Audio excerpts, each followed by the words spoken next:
to donate today if you can. And I know you might cringe when a pastor says that from the microphone, and I get it, I totally get it. But I'm not encouraging you to do this because we're trying to get rich. 50% of all of our proceeds are going to charity. That's every week. And this month, we are donating 50% of all funds to the Walnut Avenue Women's Center. Hopefully, our overhead will be covered by the brewery costs, and we can start donating 100% of what we get in on Sundays to local charities. Now, we're going to dive right into scriptures. This is called the death of John the Baptist, and we've been going through the book of Mark sequentially. So we started at the beginning, and we've been working through it piece by piece, and now we're at a verse that's a little morbid. And John the Baptist, the guy that baptized Jesus, is about to bite it, and we're going to read about that today. So it says this in verse 14. King Herod heard of it, for Jesus' name had become known. Some were saying John the Baptizer has been raised from the dead, and for this reason these powers are at work in him. But others said it is Elijah, and others said it is a prophet like one of the prophets of old. But when Herod heard of it, he said, John, whom I beheaded, has been raised. For Herod himself had sent men who arrested John, bound him, and put him in prison on account of Herodias, his brother Philip's wife, because Herod had married her. For John had been telling Herod, it is not lawful for you to have your brother's wife. And Herodias had a grudge against him and wanted to kill John, but she could not, for Herod feared John, knowing that he was a righteous and holy man, and he protected him. When he heard him, he was greatly perplexed, and yet he liked to listen to John. But an opportunity came when Herod, on his birthday, gave a banquet for his courtiers and officers and for the leaders of Galilee. When his daughter Herodias came in and danced, she pleased Herod and his guest.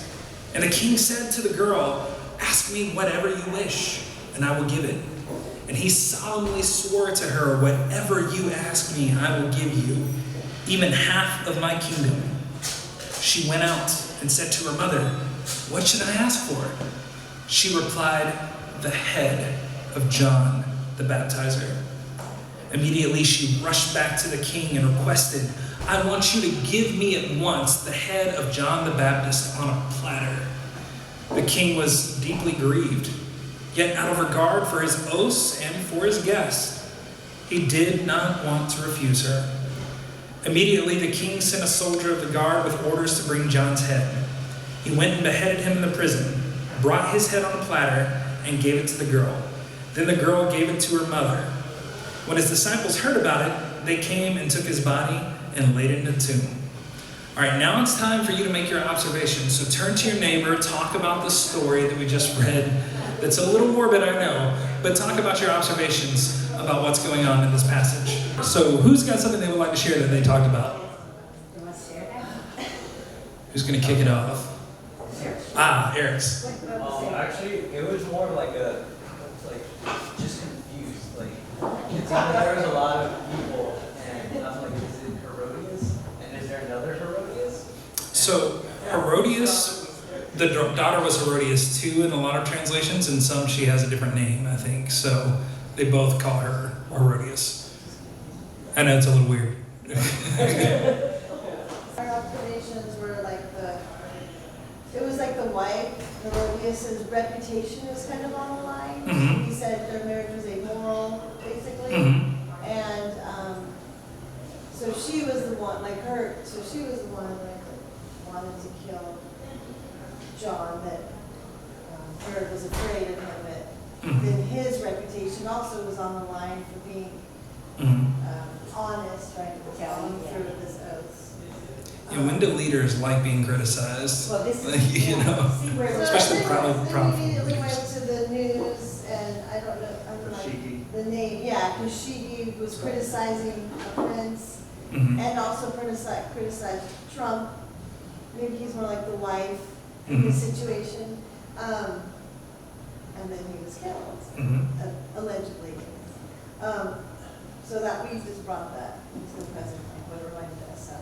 It is funny how this timeline worked out, because we obviously don't have a crystal ball. We can't see the future. And that's right. This does kind of parallel what has gone on in our nation recently and in this world recently. People in power don't like to be criticized. And that's the tragic thing about people in power is they have the power to do awful things, and they often do to people that call them on their BS. What else we got?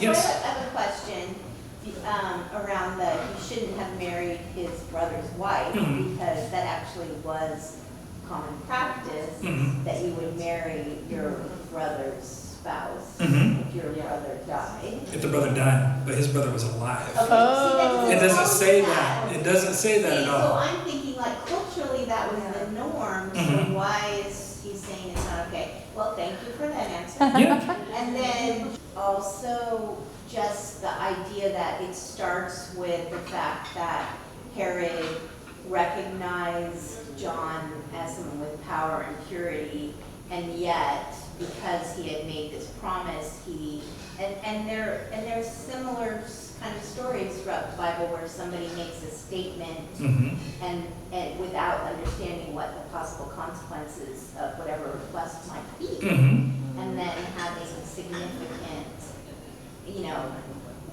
kind of going against their personal view in protection of reputation. And so, the conversation about what's happening politically, is clearly tied to that idea, but just in general, how do we, weigh our values and whether you go against your values just to protect your reputation.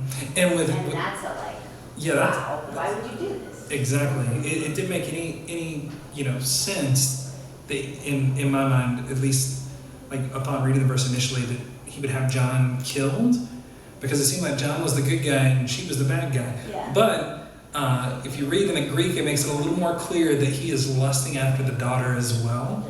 So he's choosing, because of the whole dancing thing, he's wanting, sex, money, and power are usually the three biggest motivations of corrupt men in power. And he wants that golden chalice that's, filled with all kinds of disgusting things, but that men go after. They only want sex, money, and power. And they don't care who they have to kill to get it.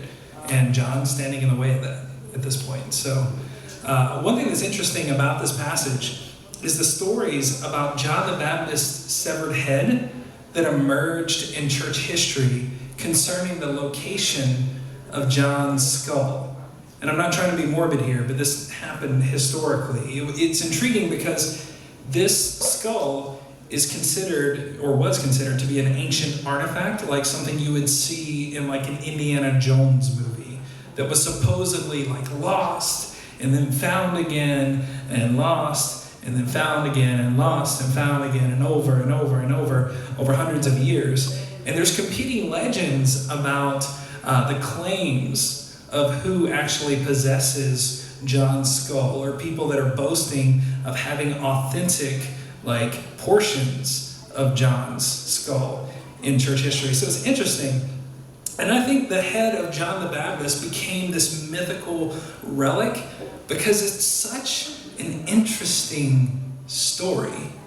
It's a tale that has violence and sexuality and this banquet that makes for a really lively background.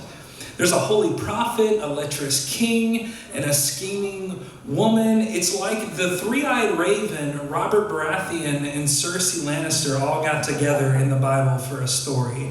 And if you don't know who those characters are, and it's your first time here, you just need to be prepared for a lot of nerd speak, because that's my jam, and if you don't like Game of Thrones, buckle up, because winter is coming. So, back to John. This is not a well-known story, and unfortunately nothing I have read on this particular passage, and I studied it quite a bit this week, is deeply theological. Now, I think it's incredibly relevant for our time that this man was critical of a king and was killed. Similarly, I have so much trouble with that word. We have a journalist that was killed for his investigative, tendencies, and because that's his job. But he was trying to bring down a powerful man.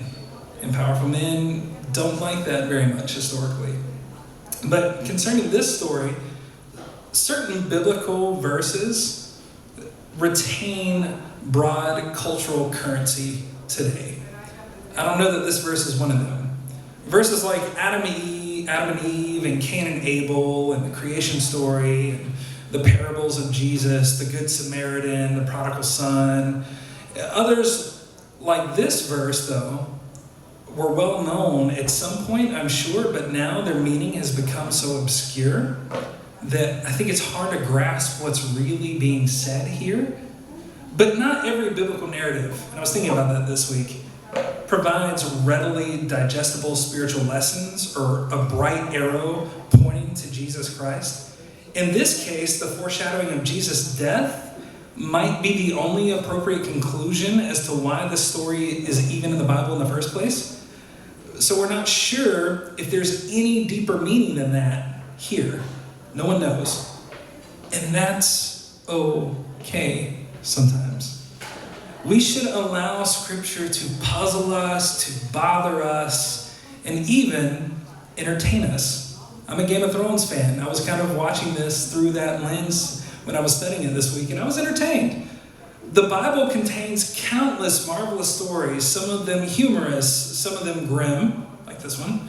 The beheading of John the Baptist, I would consider that to be a grim narrative. But instead of forgetting these stories that do not have a clear meaning or bothering ourselves unduly about the details of their historical authenticity, we should regard them as the gifts to the church that they are and revel in them a bit more and simply enjoy the stories the way we enjoy House of Cards or Game of Thrones or Lord of the Rings and so on and so forth. Yes, Miss Betty? Christopher, is it in any of the other scripture, any of the other books? I don't think it's in any of the other Gospels. Now, I could be wrong, but I don't remember this story in any other Gospel I didn't either. at all. And there's a few verses, and there's one that I read a couple weeks ago, or last week, that isn't even in the book of John. It's in the book of John, but the manuscripts are in Luke. So the verse I read last week, it's in John, but it's not in John in the original language. And it's one of those things where this story actually doesn't present itself in every manuscript. So it's like, why is it even there? Was it inserted later in church history? Like, nobody knows. It's one of those things. It's why it's such an obscure verse. But there's one verse that precedes this story that I find a lot of meaning to. So it kind of piggybacks onto the story. It's in another gospel. It's not in Mark. It's in Luke 7, 19 through 23. And it says this. So John the Baptist summoned 2 of his disciples and sent them to the Lord to ask, "Are you the one who is to come, or are we to wait for another?" When the men had come to him, they said, "John the Baptist has sent us to ask, are you the one who is to come, or are we to wait to another?" And Jesus had just then cured many people of diseases, plagues, and evil spirits, and had given sight to many who were blind. And Jesus answered them, "Go and tell John what you have seen and heard. The blind receive their sight, the lame walk, the lepers are cleansed, the deaf hear, the dead are raised, the poor have good news brought to them, and blessed is anyone who takes no offense at me." Now this verse is a very Jesus-esque way of saying, John, I know you're scared. I love you. And I know you don't want to suffer and die. But John, I'm not coming to save you. I'm not coming to your rescue. Yes, John, you fought the good fight, and yes, you have done great things, but I'm not going to be your Savior. I'm not going to save you from the chopping block, and that's tough to read. Jesus allowed John to be executed by religion the same way he was going to allow himself to be executed by government. Because the kind of nonviolent, subversive revolution Jesus described is so much bigger than any one of us. It's going to take work, and it's going to take sweat and tears and blood and toiling in mud. It's going to take sacrifice to see the kingdom of God emerge here and now. Part of seeing heaven come to earth is breaking the chains of unjust policy And both religion and government were problematic for the people of Israel at this time. And at this time. And both needed to be taken down, kind of like both need to be taken down in America now. Both need to be dismantled. Sadly, often when people are fighting injustice historically, the blood required to end injustice initially comes not from a battlefield, not from a sword, not from bullets, but rather from a great leader. And that bloodshed inspires folks on the margins to rally together to take down the system. Their lives become so much more powerful in their death than they ever could have in their life. And that's tough to hear, but it's true. Look at the Obi-Wan Kenobi slogan. Strike me down now and I will become more powerful than you can ever imagine. And what happens in that story? Obi-Wan inspires Luke and Luke dismantles the Empire. Again, if you don't like nerd stuff, you might not be the church for you. But historically, this is true. Think about it. Jesus, one example, but Gandhi, Martin Luther King, all great leaders of nonviolent revolutions in their time, all of them assassinated for speaking truth to power. All of their deaths inspired nations to rally together to seek justice and change the world that they lived in. You see, Scripture teaches us that if we live our lives in such a powerful way, and if we refuse to stand by and allow justice to continue, then our lives and our stories are much more powerful and cannot fade away. They will live on as beacons of hope for generations to come until injustice is a footnote in the pages of history, and that's where it's always belonged. But to end tyranny, we may be turned into spectacles of tyrannical reign. None of us are promised otherwise if we choose to fight in this revolution that Jesus described. Jesus knew this. Jesus' best sales pitch, y'all, was take up your cross and follow me. He was saying, even if it costs everything, the payment is worth it. The payout is so worth it. We must be willing to become martyrs if necessary. If Jesus was getting advice from a professional marketer about this slogan, I'm pretty sure they would have recommended a different path. Go to the chopping block, that's your best sales pitch? Nobody's going to want to do this. But the followers of Christ rallied together and they changed the face of Rome. And I believe that if people that are in the revolution now can use events, it's not like we have to look far. Look at this week. Look at what happened with an innocent journalist who was just trying to seek truth and justice. Look what happened to him. Use that life that was unjustly snuffed out as a symbol for the revolution. Don't let them die in vain. Gandhi said it best when he said this: first they will ignore you, then they will laugh at you, then they will hate you, then they will beat you, then they will try to kill you, and then you win. Nonviolent subversion is not the refusal to fight. It is how we fight. And there is no promise that we're going to make it out of this thing unscathed. But what we, the ones who are left on the front lines, must do is not get discouraged and flee and just give up. Use those who have sacrificed their lives for the cause of others to encourage us to stand strong and say, no, we will not back down. You move. Amen?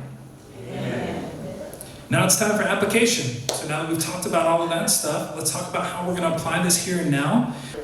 Start a revolution and possibly, taking a look at what I can do in my life, like possibly not shopping on Amazon anymore as a way to take away a comfort in my life to make it more difficult for them, just as a way to start something. Mm-hmm. Yeah, that's a way to do something. I mean, I am a firm believer that the revolution doesn't need to be violent, but it must be radical. So that's one of my favorite phrases from Shane Claiborne. What else we got? Yes, Eric's. We were just talking about, just for example, the AFSCME strike that's going to be happening on campus.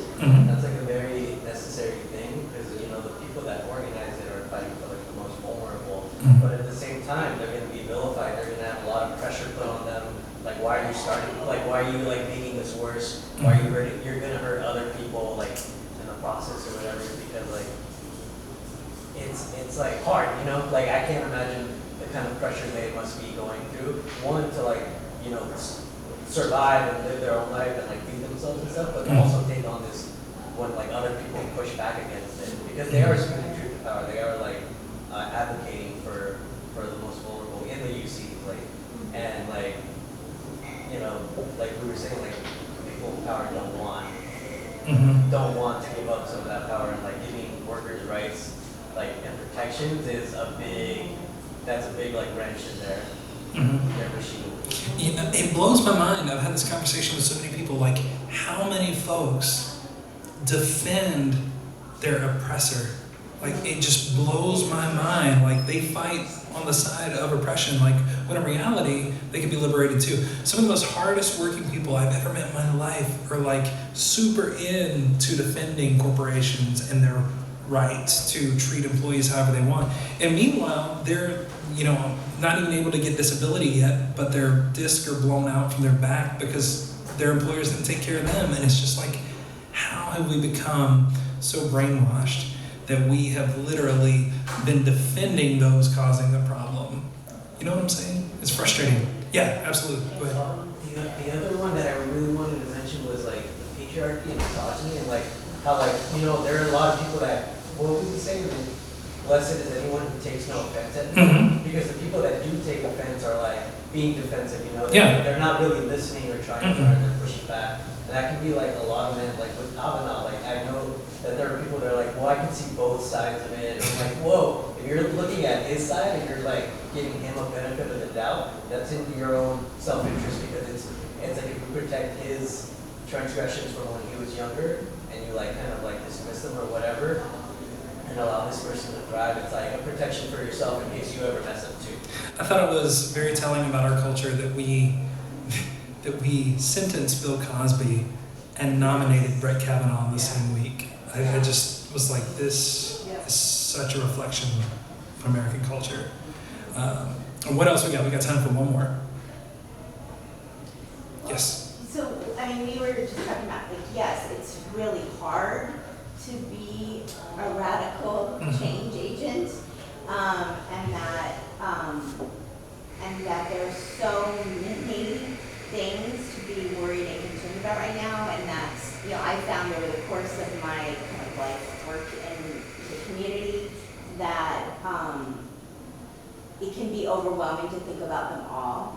And so I took, you know, kind of take comfort in my kind of group of peers that, you know, there are within that group people who are focused on the environment and people who are focused on, you know, racism and equality, and people who are, you know, I'm very focused on social justice and human rights, and which kind of includes all of those things, but, you know, very focused primarily on children and families a lot of times. And so, you know, like, the only way to kind of survive and be a radical change agent is to recognize where you can put your energies in an effective use, and to also find means to sustain. And that there have been times where I felt like I didn't need to step out, but I at least need to step back and find a way to continue the work but not be on the front line. Because being on the front line all the time, it takes such a toll on you. And so, you know, whatever it is that you find kind of hope and strength and joy in, to make sure you include those things in your life while you're doing the good fight. Because otherwise you just crash and burn and you're of no use to anybody. Even Jesus took breaks, y'all. Like, even Jesus took time for himself. That's in the Bible. So fight the good fight. Always fight it, but make time to take care of yourself, because if you don't take care of yourself, you're not going to help anybody. So that's very important. So some suggestions, and I didn't write this down in my sermon, but suggestions for how to, you know, to start seeing change that are radical but not violent.